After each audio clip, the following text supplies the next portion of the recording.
This is lecture number 48A in the series, The ABCs of Communism, the first in a series of lectures on socialism with Chinese characteristics. And this will be chapter 65 in the text for this material will be chapter 65 in next year's edition, that is ABCs of Communism, Bolshevism 2017, which by the way will be 2 volumes next year because we're already at 1,300 pages and we've got at least another 300 pages to add, and that's just too big for one book at Kindle, so we're going to have to break it into 2 volumes. But the price will be the same, it's just 2 volumes you get instead of 1. At any rate, I want to start out with a few personal comments here because it explains to a degree how I got re-involved in all of this about 20 odd years ago. And it was because of a conversation I had with a young woman named Li Xiaoping.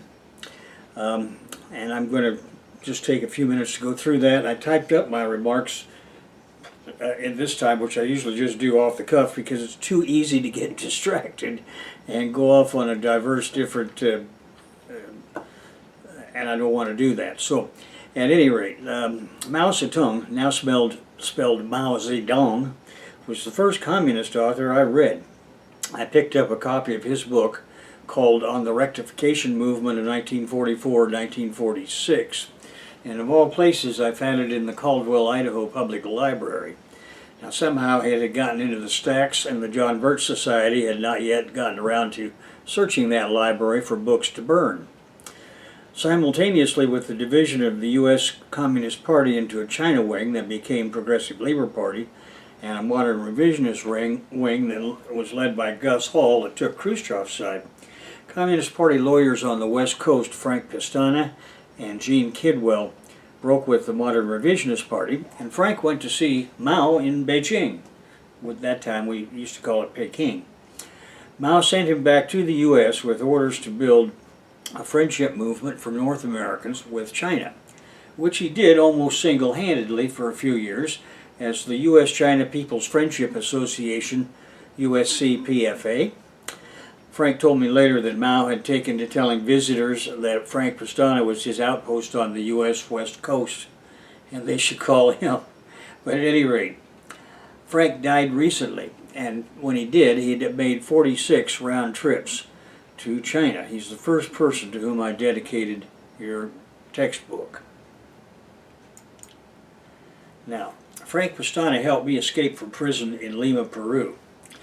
And then a few years later, he had a stroke. Now, he was an attorney by this time. At any rate, that was about 20 years ago, and Frank asked me to go to the annual USCPFA convention in Las Vegas for him and the LA chapter of the USCPFA. I did so, and while in Vegas, carried out another mission for him, which was to speak with Li Xiaoping. By the way, whenever in Chinese you put the XIAO on any name, it means little, as does the adjective ITA in Spanish, as in Evita for Eva Duarte Perón. In her case, it was to differentiate her from her mother. So, for example, if you had a mother named Rachel and the daughter was named Rachel, and people would start calling her Little Rachel.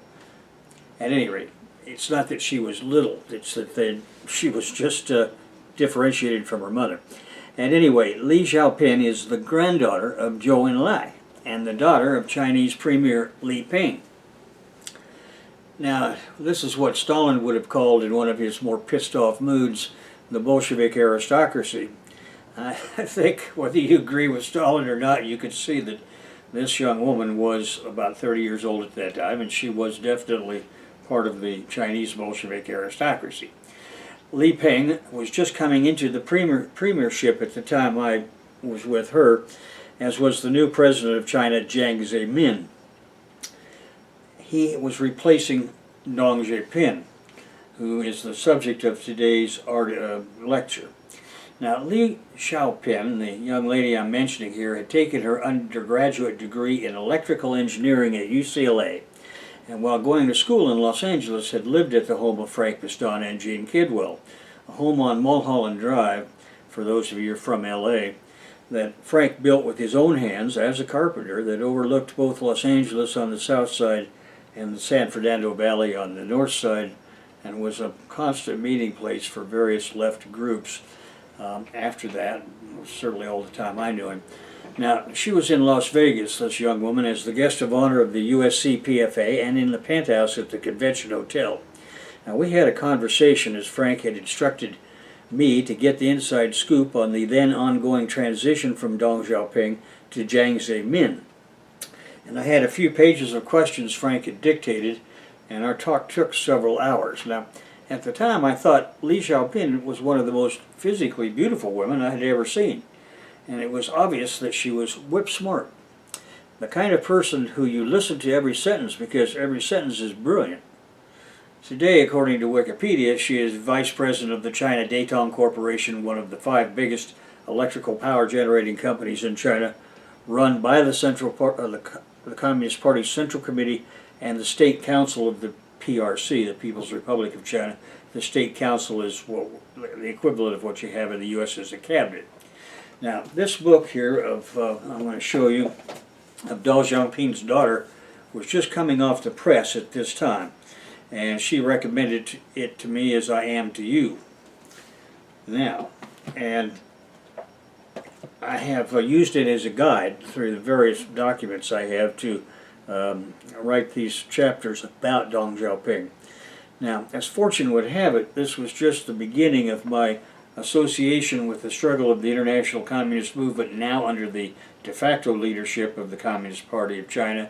And as we go along, you will see that my personal comments reflect my long association with the Chinese Communist Party and my prejudices, therefore, and you can consider that when I offer commentary. Now, Chapter 65 will be called Socialism with Chinese Characteristics, and the first part is a recap. We're going to look at Deng Xiaoping from the 22nd of August 1904, when he was born, to 19 February 1997.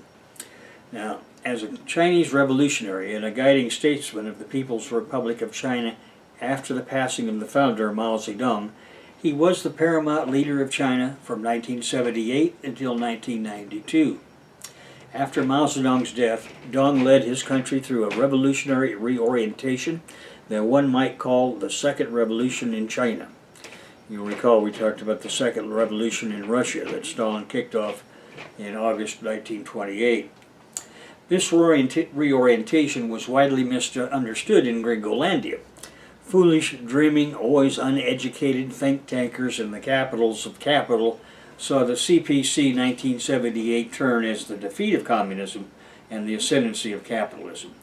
However, from the communist standpoint, what was happening was a change in strategy to fit the 1987 position of China.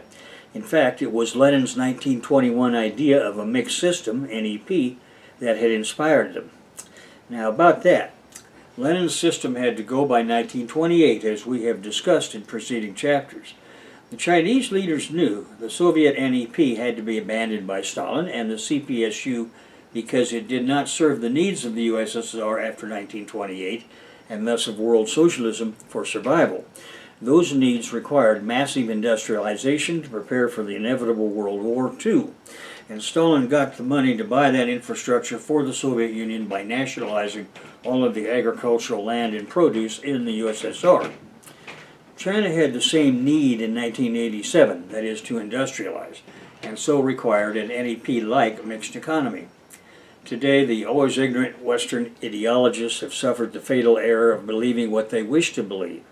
In short, their propaganda replaced scientific historical analysis.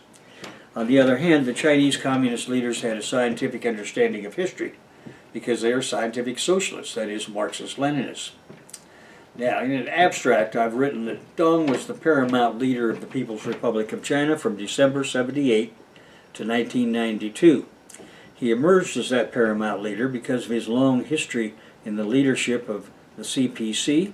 His daughter's biography, Deng Xiaoping, My Father, which I just showed you, is the best source of information about him in English.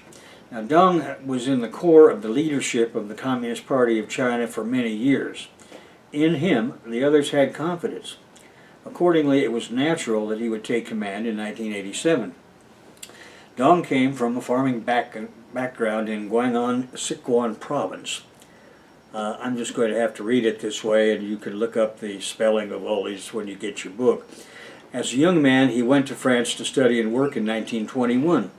He was only 16 years old, as part of the work-study program then popularized in China and Vietnam.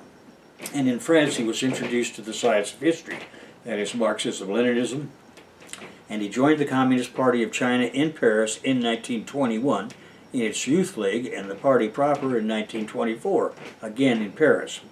Upon his return to China, he worked as a political commissar for the military in rural regions, and he became a revolutionary veteran of the Long March. Following the founding of the People's Republic of China in 1949, Deng worked in the southwestern regions of China and in Tibet.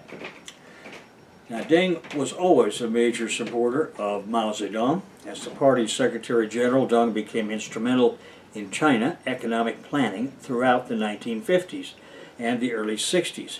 Twice during the Cultural Revolution, he was demoted when his role in the pre-Long March period was castigated by anti-Mao elements parading as pro-Mao.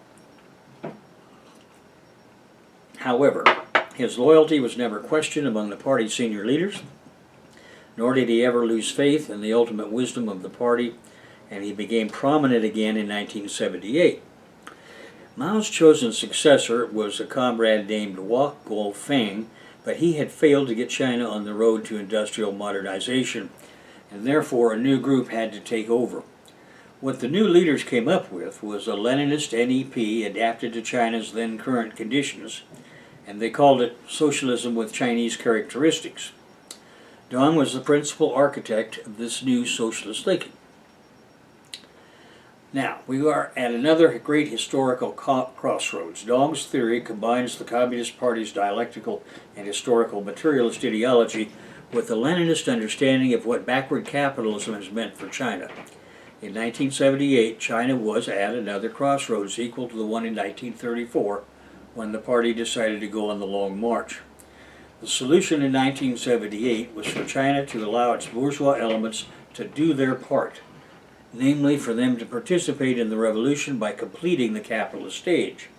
The caveat to this completion of the capitalist stage was that now they would always be under proletarian, that is CPC, dictatorship. China needed a mixed economy that included capitalist endeavors. This is what Lenin had done with NEP in Russia when it was the correct thing to do in 1921.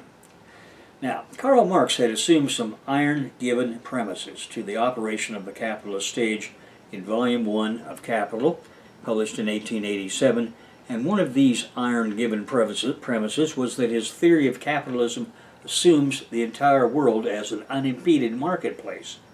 Now, Marx knew that this never actually happens in the real world. Why?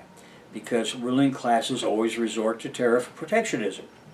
Nevertheless, in the ideal world of scientific modeling, this assumption was and is a necessary precondition. And you can think of it this way in the same sense, for example, that we talk about the speed of light in a vacuum. Such a thing we know rarely exists in the real world. Nevertheless, in the ideal world of scientific modeling, this assumption is a necessary precondition. Now, in 1987, Deng made Marx's theoretical given, the world is the capitalist marketplace, take on a new real-world meaning. And as a market, so accordingly, China entered the global marketplace as the source of labor power and as a market for goods and services. Deng opened China to autochthonous, that is homegrown, capitalist enterprise and foreign investment. Internally to the PRC, the Communist Party of China encouraged homegrown private enterprise and foreign capitalist investors to build factories within the government's regulation. And these capitalist enterprises now worked right along state-owned enterprises. Special economic zones were created to allow capitalism to function without affecting the greater national economy. Now, this is an important factor to remember. In order to regulate them, you had to put them in special economic zones. I noticed in this morning's Xinhua that the party just opened another special economic zone in that area very close to Tibet. And it has plan for several more, because now they're at the point where they want to have the richer provinces start sending more business to the poorer provinces to help speed up development there. At any rate, accordingly, Deng led China into becoming the fastest growing economy in the world, and it remains so now after 35 years of constant expansion. Along the way, China has raised the standard of living of hundreds of millions of Chinese citizens, and China can realistically see a moderately prosperous society for everyone by 2020. The crisis of overproduction has been solved in China in a socialist way. Now, theoretically, the greatest problem has been resolved when it has arisen. Now, what was that? The facts that real-world capitalist economies collapse periodically, and thus are not a reliable long-term world marketplace. The current Belt and Road exports the surplus value China's economy cannot yet absorb at home. By Belt and Road, I'm talking about the Silk Belt and Road, as it's sometimes called, two different ways of getting through all of Asia to Africa and Europe, by sea and by land. So this current program exports that surplus value that China's economy is not large enough to absorb, and with that, in the capitalist way, the capitalist sends workers to the street and you have a depression. In this way, the party has confronted the same problem, but is exporting the surplus value in a way which is very helpful to its neighbors, and which is also, of course, building a base of support for the future development of socialism in other parts of the world. Thus, the CPC has solved the problem inherent in capitalist production, that is, overproduction. Now, back at the Deng Ranch, let's take a look at Deng's youth. Deng was born in 1903 into an ethnically Hakka Han family in the village of Paifang in the township of Xizing in Guang'an County in Sichuan Province, about 100 miles from Chongqing, formerly spelled Chongqing. Deng's ancestors can be traced back to Mei County, Guangdong, and a prominent ancestral area for the Hakka people, and had been settled in Sichuan for several generations. Deng Xiaoping's daughter, Deng Rong, or Deng Mao Mao, wrote in the book My Father Deng Xiaoping that his ancestry was probably but not definitely Hakka. Sichuan was originally the origin of the Deng lineage until one of them was hired as an official in Guangdong during the Ming Dynasty.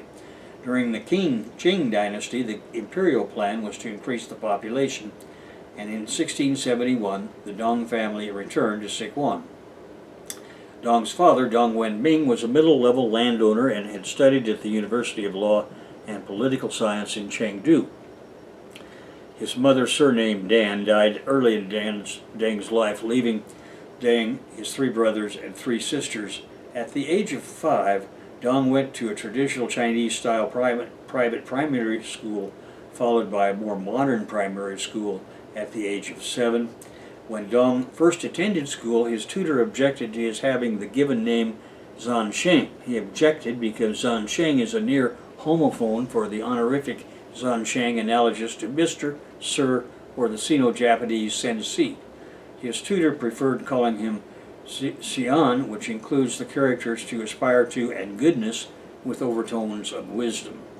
So that's how he got that name. Now, in the summer of 1919, Deng Xiaoping graduated from the Chongqing School, and he and 80 of his schoolmates traveled in steerage class in a ship to France to participate in the Diligent Work Frugal Study program. This was a famous work-study program in which over 4,000 Chinese would participate by 1927. The youngest of all the Chinese leaders in the group had just turned Wu Yuzhang, that is, local leader of the movement in Chongqing.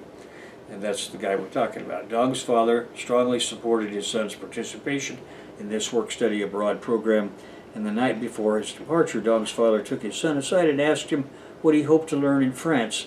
And the boy repeated the words he had learned from his teachers, to learn the knowledge and truth from the West in order to save China, quote unquote. All of the movement's participants believed that China was suffering greatly, and that the Chinese people must have a modern education to save their country. In December 1920, this French ship, André Léon, sailed into Marseille with 210 Chinese students aboard, including Deng, then only 16 years old. Deng briefly attended middle schools in Bayeux and Châtillon, but he spent most of his time in France working. His first job was as a fitter at the La Creusot Iron and Steel Plant in La Garenne-Colombe, a southwestern suburb of Paris, where he moved in April 1921. And ironically, when Deng Xiaoping went to work in a tractor factory in 1924, he found himself a fitter again and proved to be a master of the skill.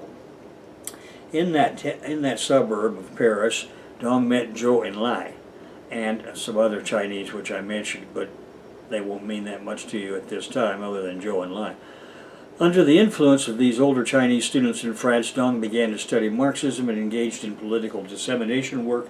In 1921, he joined the Chinese Communist Youth League in Europe, and in the second half of 1924, he joined the Chinese Communist Party proper and became one of the leading members of the general branch of the Youth League in Europe. In 1926, he traveled to the Soviet Union and studied at Moscow's Sun Yat-sen University, where one of his classmates was Chiang Ching-kuo, the son of Chiang Kai-shek. Deng's first wife, a schoolmate from Moscow, died aged 24, a few days after giving birth to their first child, a baby girl who also died. His second wife, Jin Weiyang, left him in 1933, and his third wife, Zhou Lin, the mother of the Lin that we're talking about earlier, was the daughter of an industrialist in Yunnan province, and she became a member of the Communist Party in 1938, married Deng a year later in front of Mao's cave dwelling in Yunnan. They had 5 children, 3 daughters, Deng Lin, Deng Nan, and Deng Rong, the author of his biography, and the 2 sons, Deng Pufang and Deng Xipeng. At any rate, he returned to China in late 1927, left Moscow to return to China, where he joined the army of Feng Yuzhang. Feng was a military leader in northwest China who had requested assistance from the Soviet Union in his struggle with other local leaders in the region. At that time, the Soviet Union, through the Comintern, was backing the Communist alliance with the KMT party founded by Sun Yat-sen. Now, we have seen in April 27, Chiang betrayed the CPC, outlawing it in a massacre that wiped it out in large parts of Shanghai and the rest of China. He converted the KMT from being a nationalist bourgeois party into a fascist gangster-run party, using the Green Gang thugs of Shanghai to accomplish his purpose. All along, Chiang had been a secret member of the Green Gang run by Big-Eared Du. At any rate, Deng had arrived in Xi'an, the stronghold of Feng Yucheng, in March of 1927, just a month before the traitor Chiang launched the counter-revolution. In the April counter-revolution, Chiang Kai-shek forced Feng and Deng to flee areas controlled by the KMT. Now, Feng Yucheng then proved his true colors were as part of the fascist conspiracy and took the side of Chiang Kai-shek. Deng and all the communists who participated in his army were now on the run. 2 governments in China now exist, in Shanghai and Wuhan, that is in April. After leaving the army of Feng Yucheng in the northwest, Deng ended up in the city of Wuhan. Here, the remnant communists of the northern expedition that had originated in Canton only to be betrayed and massacred in Shanghai had established a competing government. Competing, that is, with the Green Gang's fascist regime, with Chiang at the helm in Shanghai. First contact. At this time, Deng started using his old nickname Xiaoping, and he now occupied prominent positions in the party apparatus. He participated in the historic emergency session on the 7th of August of 1927, in which the party dismissed its founder, Chen Duzi. Hu Kubai became the Secretary General, and in Wuhan, Deng first established contact with Mao Zedong, who was then fighting Chiang in Jiangxi and Hunan. 2 years of activism in Shanghai and Wuhan. Between 1927 and 1928, Deng lived in Shanghai, where he helped organize protests that would be harshly persecuted by the KMT authorities. The death of many communist militants in those years forced Deng to move up the leadership ranks, and during this stage in Shanghai, Deng married a woman he met in Moscow, Zhang Siwan. In 1929, Deng led the Bei's uprising in Guangxi province against the KMT government. This uprising failed, and Deng went into the Jiangxi Hunan Mountains where Mao Zedong was building his first Red Republic, and it happened this way. Beginning in 1929, Deng participated in the struggle against the KMT in Guangxi, where the superiority of the forces of Chiang Kai-shek caused a huge number of casualties in the communist ranks. And that was because the toe-to-toe open-field confrontation of the Communist Party forces, which were largely militia, against Chiang's German-Japanese-advised regulars was bound to fail, and it did. Since it was the party leaders' decision to put what were militias against regulars, it was a strategy of the party leadership that failed. The party lost many militants unnecessarily, and the showdown over leadership was now on the horizon. And if you ever watch Mel Gibson's movie The Patriot, you'll recall that he said the same thing about Greene's decision to put militia up against regular redcoats, and that battle was lost before it was fought. Same thing here in China. These foreign advisors for the CPC insisted on fighting that way, and the party and its army suffered the consequences. At any rate, after returning to Shanghai, Deng discovered that his first wife and daughter had died during childbirth. In addition, he discovers that many of his former comrades had been murdered in Chiang's slaughter of the communists. Now, let's take a quick flashback. The invasion of Manchuria and the interventions in China. Japan saw Manchuria as a limitless supply of slave labor and raw materials. The entire China adventure the Japanese rulers saw as a market for their manufactured goods, and Japan invaded Manchuria outright after the Mukden incident in September of 1931. After 5 months of fighting, the puppet state of Manchukuo was established in 1932, with the last emperor of China, Puyi, installed as its puppet ruler. Chiang's China appealed to the League of Nations for help, but in reality, Chiang was just making noise to pacify the patriotic elements in the KMT army. It did not expect or want any help. The investigation of the League led to the publication of the Lytton Report, which condemned Japan for its incursion into Manchuria and caused Japan to withdraw from the League of Nations. No capitalist country was willing to act against Japan beyond a censor, and the Soviet Union was not yet a member of the League. The USSR joined the League of Nations in September 1934 and was expelled in 1939. Now, on January 28, 1932, Chinese and Japanese troops fought a battle known as the First Shanghai Incident. This resulted in Chiang's treasonous agreement with Japan over Shanghai, which forbade the Chinese from deploying troops in their own city. In Manchukuo, Chiang's fascist army was fighting the anti-Japanese volunteer armies that had arisen from widespread public outrage over Chiang's policy of non-resistance to Japan. This is a pattern throughout. Chiang simply will not fight the Japanese at any time if he can absolutely help it. You will recall that at this particular time, the fascist Chiang was busy attacking the Jiangxi Soviet and refusing to fight Japan. In 1933, the Japanese attacked the Great Wall region, and Chiang engaged in the Tangu Truce, giving Japan control of Jehol province as well as a demilitarized zone between the Great Wall and Beiping-Tianjin region. Japan was aiming to create another buffer zone between Manchukuo and Chiang's fascist government in Nanjing. Meanwhile, Chiang, with his Japanese and Nazi military advisors, were preparing for their fifth anti-Red Bandit campaign against the Red Republic in Jiangxi. Now, the political power of Chiang's fascist government in China was limited to the area of the Yangtze River Delta. Other sections of China were essentially in the hands of local Chinese warlords. Japan sought various Chinese collaborators and helped them establish governments friendly to Japan, and they called their policy the North China Autonomous Movement, and it tried without much success to influence the northern provinces of Chihar, Sichuan, Hebei, Shaanxi, and Shandong. Now, Japan's policy was more effective in Inner Mongolia. In 1935, Chiang signed the He-Umezu Agreement, which forbade the KMT from conducting party operations in Hebei.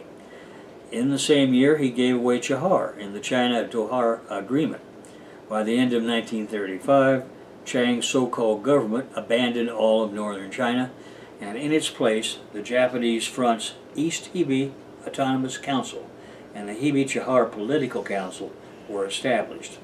In the empty space of Chahar, the Mongol military government was created by the invaders on May 12, 1936, with Japan providing all necessary bureaucratic and military forces, and meanwhile patriotic Chinese volunteers fought the Japanese aggression in Manchuria, Chahar, and Siwan. Now, back at our ranch, we have the first Crossroads. The campaigns against the communists in the cities represented a crossroads for Cpc Strategy.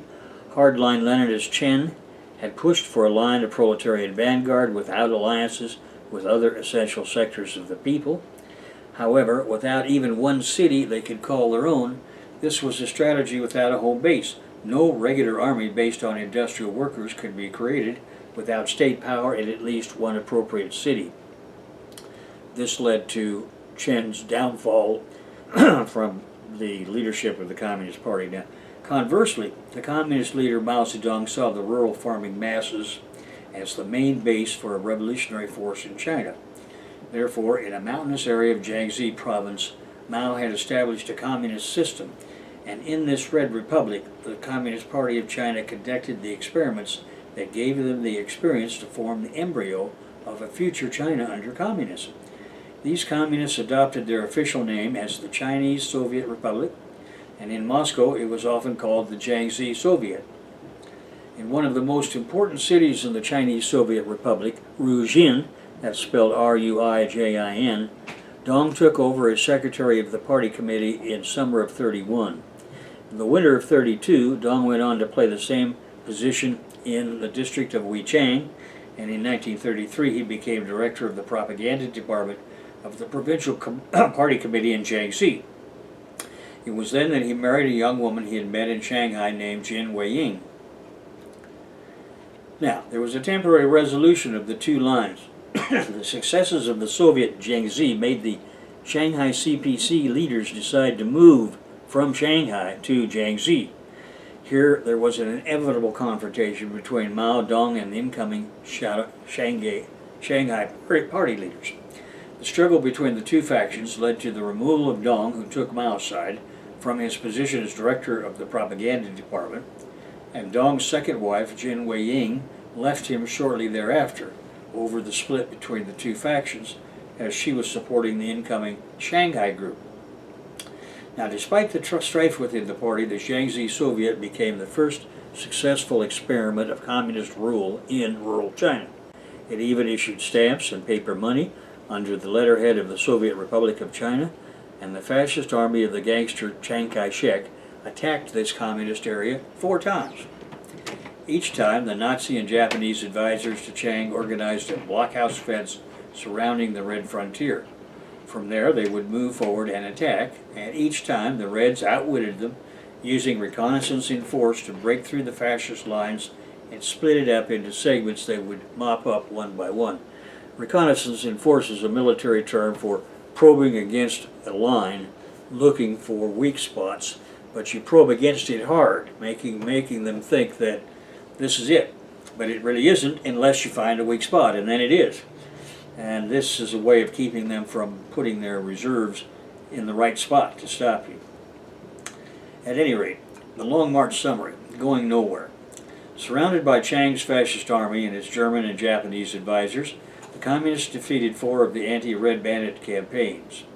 Around the 5th time around, however, the party leaders decided that this strategy of defense was taking them nowhere. They then decided the better part of valor would be to leave the geographical setting of the Jiangxi Soviet and to do so in a way that would prepare them to take state power in all of China. Going somewhere, the idea was to retrace their original route from the northern expedition from Canton, and with all the villagers, in this way they would meet all the villagers who had supported them in the 1926-27 campaign, thus building a base for the future. Their ultimate objective was Xi'an, Xian, and Shanxi provinces, specifically the less deposits of Yan'an, Yenan. Now, they departed Jiangxi in October of 1934. You want to remember that. It's going to take 1 full year to get to Yan'an, and they're going to have to fight every day. Now, arrival at their second home. This epic movement would forever mark the greatest turning point of the development of Chinese communism. It began with the evacuation of the Jiangxi Soviet.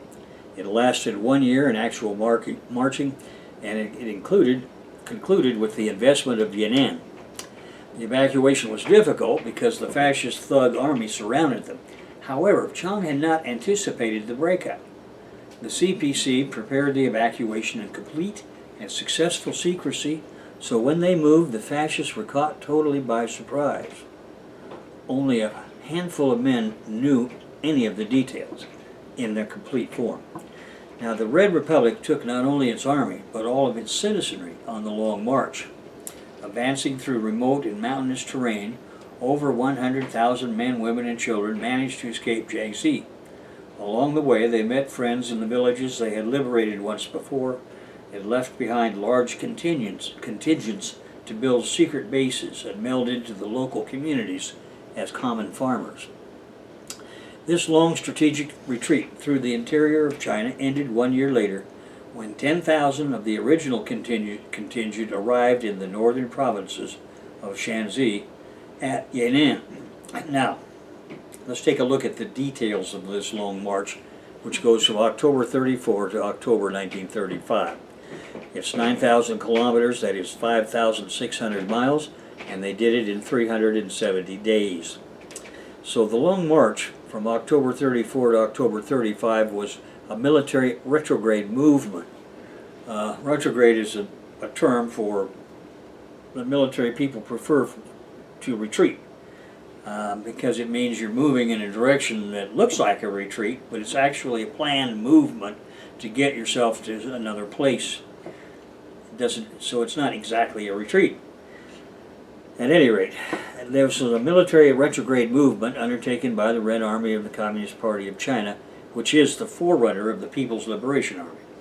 It was under attack from day one by the fascist armies of the Kuomintang, that is the KMT, and its boss, the traitor Chiang Kai-shek. The main Red Army and the people of the Jiangxi Red Republic marched from Jiangxi province beginning in October 34, and in reality there were a series of marches as various communist armies in the south escaped to the north and west, and now we'll look at the details of that. The first front army of the Chinese Soviet Republic and the government of the Red Republic in Jiangxi, under the leadership of the CPC, decided that the better strategy in the event of the fifth anti-Red Bandit campaign of Chiang Kai-shek's troops would be to change locales, and their plan was to follow this same path, as I say, that they had already taken in the northern expedition when they were going from Canton to Shanghai and Wuhan in 1926-1927. They would be meeting the same people again. They would rebuild their farming mass base, not only by their arrival, but also by leaving large contingents of cadre behind in each village. So large numbers of these citizens who were not soldiers stayed behind. The communists, under the eventual command of Mao Zedong and Zhou Enlai, escaped Chiang's fascist army in a circling retrograde to the west and north. The march traversed 5,600 miles in 370 days, and the route passed through some of the most difficult terrain of western China, traveling west, then north to Shanxi and the locality of Yan'an. Mao Zedong's leadership during the Long March gained him the support of the overwhelming body of the membership of the party. Mao's personal prestige and that of his Long March comrades secured their position as leaders of the CPC in the following decades. Now, then I have a timeline which I'm not going to rerun here except a few points. 1931, there's the unofficial founding of the Jiangxi Fujian Soviet by Mao Zedong and Zhu Dai. Zhu Dai had been a warlord who came over to the communists and converted to Marxism-Leninism. In December of 31, Zhou Enlai arrives in Fujian, Ruijin, the biggest city and the capital of his Red Republic, and replaces Mao as leader of the CCP there. In October of 32, at the Ningdu Conference, there was a major CCP military leaders meeting criticizing Mao's tactics, and in 1933, Bo Gu and Otto Braun arrived from the USSR, ordered by the Comintern to reorganize the Red Army and take control of party affairs. And they were the ones who were in charge of the defeat, supposedly in charge of the defeat of Chiang's first 4 encirclement campaigns. Now, there was a change in strategy. In 1933, September 25th, Chiang started his 5th anti-Red Bandit encirclement campaign. Bo and Braun were defeated, and Mao and Deng were victorious with their new strategy. In other words, this time, Chiang had gotten a little bit smarter, and he was able to stop these reconnaissance and force probes, and that was not good news. The Communist Party now realized that it could lose, and now it has to change its strategy. In 1934, October 16th, there was a breakout of 130,000 soldiers and civilians to begin the Long March, and that goes on from November 25th of 34 to the December 3rd Battle of the Xiang River. On January 15th and 17th, at the town of Zunyi, Z-U-N-Y-I, in 1935, the leadership of Bo and Braun is replaced. Zhou Enlai, Deng Xiaoping, and Mao Zedong become the most powerful persons in the party. In 1935, June and July, troops under Mao, Deng, and Zhou beat with Zhang Gutao's troops. Now, he was heading up another Red Army. The two forces disagree on strategy and separate. In April 29th to May 8th of 1935, the First Front Red Army, that is the Mao's group, crossed Jinsha River, which is a major tributary of the Yangtze. In May 22nd, 1935, Mao makes an alliance with the Yihai, it's called the Yihai Alliance, with the Yi people. On May 29th, a week later, the Communist forces captured the Looting Bridge. This is 1935. I've seen reenactments of this on film. This is one of these chain bridges going across this gorge, and they have to fight every inch of the way because the Chong forces are shooting at them every inch of the way. But eventually they make it. In July of 35, the CCP forces crossed the Jade Dragon Snow Mountains. Not an easy task, especially for lowland Chinese. You get to 13,000 feet and it gets hard to breathe. Now, in August of 1935, the CCP forces crossed the Zoyge Marsh. Now, this marsh goes on for many, many miles, hundreds of miles, and it's like any other marsh. It's not easy to walk through. But by September 16th, 1935, the Communist forces were ready to cross the Lazuko Pass, and they did. In 1935, on October 22nd, there was a union of 3 armies in Shaanxi. That was the First Front Red Army we've been talking about, and 2 others, and that was the end of the march. In November 1935, Mao is elected chairman of the Politburo, and thus the leader of the Communist Party, and Zhou Enlai is made Mao's number 1. Now, the Red Army between 1934 and 1935, the official publications of the People's Republic of China refer to the Long March as the Long March of the Red Army. The Long March most commonly refers to the transfer of the main group, the First or Central Red Army, but this included the leaders of the Communist Party of China, from Yudu in the province of Jiangxi to Yan'an in Shanxi. In this sense, the Long March lasted from October 16, 1934 to October 19, 1935. If we include the other 2 Red Armies, the Second Red Army and the Fourth Red Army, the second successful retrograde movement of all 3 was completed on October 22, 1935, when the 3 forces linked up in Shanxi. Now we'll take a closer look at the divisional structure of the Chinese Workers' and Peasants' Red Army. Now, as is common practice worldwide in armies, most of the division of the Chinese Workers' and Peasants' Red Army were named according to date of formation. not by chronological order. So, for example, a division formed on May 16, 1942 might have the designation 516th Division. Occasionally, other historical circumstances were responsible for numbering a division. For example, communist units born of defection from KMT forces might keep their original designation. At any rate, by the time of the Long March, numerous small units had been organized into 3 unified groups, and these were called the 1st Red Army, the 2nd Red Army, and the 4th Red Army, and I give the commanders for each. But some translations refer to these same units as the 1st Front Red Army, the 2nd Front Red Army, and the 4th Front Red Army to distinguish them from earlier organizational divisions. The 1st Red Army formed from the 1st, 3rd, and 5th Army groups in southern Jiangxi, when several smaller units formed the 4th Red Army under Zhang Gutao in the Sichuan-Shanxi border area. No standard nomenclature of the armies of the Communist Party existed. During the march, central control of separate communist-controlled enclaves within China was limited to radio contacts with contingents left behind. Now, after the organization of these first 2 main forces, the 2nd Red Army formed in eastern Guizhou by unifying the 2nd and 6th Army groups under Heilong and Xiaoping. In this case, a 3rd Red Army was led by Heilong, who established his base area in the Hunan-Hubei border. When you get your book, you can use your map to take a look at all of these developments. It'll make more sense to you than just listening to it, but at any rate, I need to run over it real quickly. The defeat of his forces, that is Heilong's forces, in 1932 led to a merger in October 34 with the 6th Army Corps led by Zhao Qi to reform the 2nd Red Army. Now, the Communist armies maintained their historical designation as 1st, 2nd, and 4th Red Armies until Communist military forces were nominally integrated into the National Revolutionary Army in Yan'an, and during the Second Sino-Japanese War of 37-45, that army consisted of the 8th Army and the new 4th Army.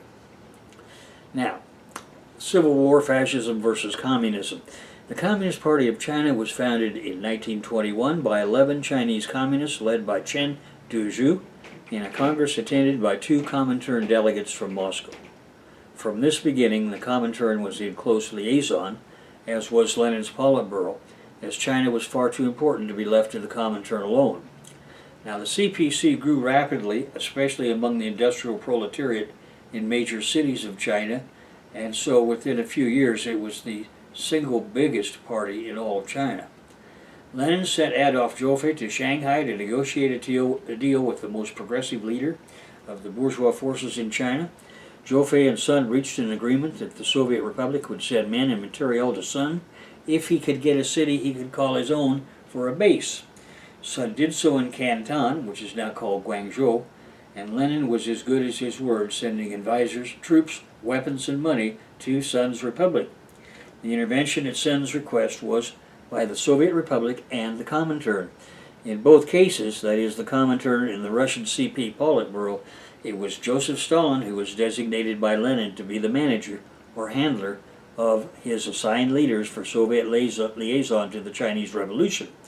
And these assigned leaders were Lenin picked his favorite Comintern secret agent, Michael Brodin, and Red Army General Vasily Blucher, who used the name Galen to make it easier for Chinese to pronounce, to be in charge of Soviet and Communist affairs in Canton, in the civilian government and the military operations.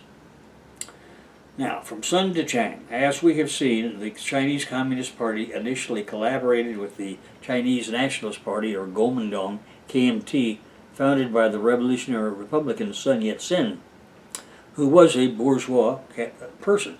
However, after the death of Sun in March of 25, Sun actually was out of the entire matter after his stroke in December 24, the Shanghai Green Gang of Big-Eared Du took over the KMT. But the Russians and Sun were unaware of who Chang really was. Du was able to control developments in Canton by making his lifelong agent, Chiang Kai-shek, KMT boss. However, this relationship of Chang with the Green Gang was unknown to the Russian Politburo, unknown to the Comintern executive, unknown to Joseph Stalin, the manager. and most importantly, perhaps unknown to the man in charge, Michael Borodin.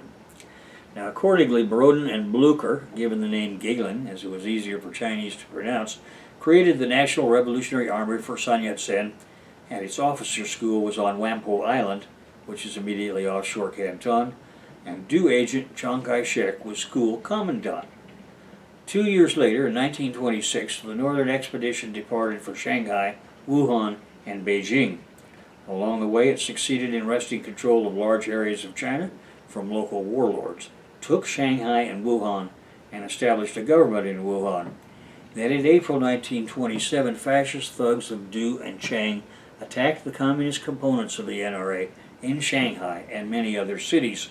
Thousands of communists were killed or worse, burned alive in locomotive engines, and Chiang declared himself dictator of the Republic of China with its capital in Shanghai. The surprise attack drove those surviving party supporters to rural strongholds. From this fight, Mao created the Jiangxi Soviet in the mountains of Jiangxi, Hunan region. In 1928, deserters and defecting Kuomintang army units, supplemented by peasants from the communist rural Soviets, formed the Chinese Workers' and Peasants' Red Army. The ideological confrontation between the CCP and the KMT soon evolved into the first phase of the Chinese Civil War. Now as we have seen, the Jiangxi Soviet Republic was established by 1930 in the provinces of Jiangxi and Fujian with its capital city, Rujin. Here there were factories of industrial type and thus an incipient proletariat. And in 1930, Mao led the campaign to liquidate KMT spies and Trotskyites operating inside the Jiangxi Soviet. The campaign continued until the end of 1931, killing many enemies while building a Red Army to the at least 10,000 vetted regulars. Now, Zhou Enlai and Deng Xiaoping supported Mao's campaign as necessary to eliminate KMT spies and Trotskyite enemy agents. Now, in the August 1932 Ningdu Conference, we want to take a look at that. Because in December of 31, Zhou Enlai replaced Mao Zedong as Secretary of the First Front Army and Political Commissar of the Red Army. However, most senior leaders supported Mao in the Politburo at the Ningdu Conference in 1932, shortly thereafter, including Zhou Enlai, Xu Te, and Deng. These men were completely disillusioned with the strategic leadership of the previous empowered leaders in the party who had led them from one catastrophe to another. So, Chiang's encirclement campaign was the first thing that had to be ended. In early 1933, Bo Gu arrived in Jiangxi with the German Comintern advisor Otto Braun and took control of party affairs. Zhou, with strong support from party and military colleagues, reorganized and standardized the Red Army. Under Zhou, Bo, and Braun, the Red Army defeated 4 attacks by Chiang Kai-shek's fascist troops. Then, in getting nowhere fast, the party held a secret Politburo conference to hash out a new strategy. And as we have seen, there was little point in going for a 5th defeat of Chiang's anti-Red Bandit campaigns, even if it could be done, because there would only be a 6th, and so on and so forth. It would be better to change locales to a safe place, where they could build the army necessary to take all of China somewhere down the road. With difficulty, Mao, Deng, and Zhou won over Bo and Braun to the idea of a long march to a safe haven. It would begin with a march through territory they had previously liberated, and they would leave large contingents of cadre and citizenry behind in each village and province to build them into revolutionary bases, and later these bases could be activated as desired. Now, the march kicked off in September 1933 when the fascist army under Chiang Kai-shek completely encircled Jiangxi. Germany sent advice and tactical assistance from the Wehrmacht General Hans von Seeckt. Hitler concurred in 1934, even before consolidating his power in Germany, and there was an indication of how important world fascism saw China and its momentary favorite fascist Chiang Kai-shek. As usual, Chiang's fascist forces established a fortified perimeter. For the 5th time, the Jiangxi Soviet was besieged. Now there was a showdown in July of 1934. The leaders of the party, dominated by Wang Ming and Bo Gu, forced Mao from the Politburo of the Communist Party in Fujian and placed him under house arrest. Mao was replaced by Zhou Enlai as leader of the military commission. Chiang's strategy of slowly constructing a series of interlocking blockhouses of European medieval castle type, was completed. So they were surrounded. Now, between January and March 34, there was a gun down. The fascists advanced methodically. Bull and Braun continued to employ orthodox military tactics, putting militia into face-to-face combat against regulars, and this resulted in a series of KMT advances and heavy Red casualties. In October 34, KMT troops won a decisive battle and drove deep into the heart of the Central Soviet area. So now, Fujian itself, the capital city, became exposed to KMT attack. The anti-Mao party leaders faced the choice of either remaining and perishing, or of abandoning the base area, as Mao had urged from the beginning, and attempting to break through the enemy encirclement. He was released from house arrest and promoted to command. It's now or never. In August 34, a Red Army intelligence agent named Bo Xiong, a spy earlier placed by Zhou Enlai in the fascist army headquarters in Nanchang, brought news that Chiang Kai-shek was preparing a major offensive against the communist capital, Fujian. So it was now or never for both sides. The communist leadership decided to implement the strategic retrograde movement, avoiding annihilation, while implementing the regrouping of all communist military units throughout China. And there were a lot of them, not just this one in this Jiangxi Soviet. So the regrouping was initially to link up with the Second Red Army, commanded by Heilong and Hubei in the west and the north. The escape from Jiangxi occurred as an evacuation of the entire Jiangxi Soviet Central Base area. The Politburo Standing Committee appointed a three-man implementation committee, to wit, one, Bo, responsible for politics, thus effectively kicking him upstairs; two, Brown, responsible for military strategy, placed where his experience was most relevant; and Zhou Enlai, third, responsible for the implementation of military planning and in charge of logistics, and the de facto new commanding generalissimo. Zhou, Mao, and Deng take command. Zhou was chairman of the implementation committee. Mao Zedong, having already been elevated to command, acted as number one. Deng Xiaoping, in charge of operations, acted as his number two. They made their plans in complete secrecy. They told no one anything about who was to leave or when. Even the most senior party and army leaders were only given their specific orders at the last minute. A rear guard of 16,000 troops in 4 divisions was headed by the communists' most notable commanders, and I named them. It was their critical task to divert the main force of fascist troops from noticing and preventing what was going on, which was a general withdrawal. The vanguard and screening force for the retrograde movement was commanded by Fang Xianmin. He was to break through KMT lines in June of 34. Zhou's intelligence agents were successful in identifying a large section of Chang's blockhouse lines manned by troops under General Chen Ji-tang.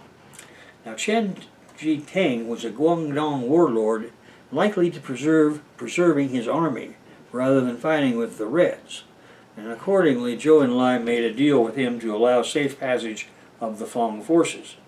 Thus, Fang Xianmin's attack surprised the Guangdong General headquarters. A Red reconnaissance in force had shown that although the fascist line was numerically superior to the communists, it had the Chen Ji-tang spot that could be made weak. Fang attacked there, and by the time reinforcements arrived from the fascist headquarters, he was in position to, at great cost, break the fascist encirclement, and the main body of the evacuation then poured through that break. At least that is what the Chang commanders thought they saw. This early breakthrough was actually a diversion to draw Chang's reinforcements away from the main breakthrough target. This allowed the Reds to move a force of about 130,000 soldiers and civilians to attack all along the KMT line for many miles on October 16, 1934, near the town of Yudu. So the entire breakout climaxed there. There was a feint that looked like the real thing. At the same time, the main body broke out at Yudu, where more than 86,000 troops and 11,000 administrative personnel and numberless civilian porters successfully made it and broke out alive. The remainder, largely wounded or ill soldiers, joined the rear guard and continued to fight a delaying action after the main force had left. Then all of that rear guard dispersed to the countryside to harass KMT units and fought a guerrilla war. Of those leaders who stayed behind with the rear guard, some were captured and executed by the KMT thugs after the fall of Fujian in November 34. Among those murdered, Hu Kubai, one of the divisional commanders, and the youngest brother of Mao Zedong, Mao Zedong. In early October 34, the Red Army successfully crossed the Zifeng River and marched through the provinces of Guangdong into Yunnan before encountering the last of Chiang's fortifications at the Zhang River.